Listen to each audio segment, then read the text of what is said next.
چرا موامو با صفر زدم، بعدشم با تیغ زدم، کلی هم زخم شد. مگه کسخلی؟ شاید از دید مردم متفاوت بودن به دید کسخل بودن باشه، مساوی باشن این دوتا با هم، ولی خب خیلی فرق دارن.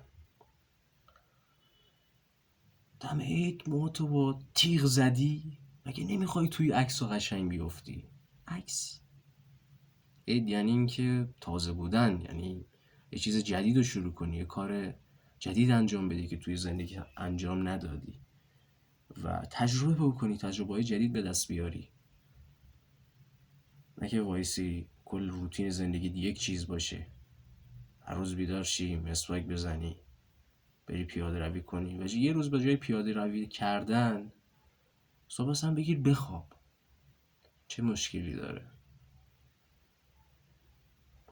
ولی خیلی ها نیاز دارن که صبح برن پیاده روی کنن به جای خوابیدن. هر کل حالا در مورد این موضوع بیشتر حرف میزنم که چرا موامو زدم، چون حالا حوصله ادیت کردن ندارم و باید سکوت میکنم بین ویدیوها، چون که متنی نمی نویسم آماده کنم و ازش بخونم.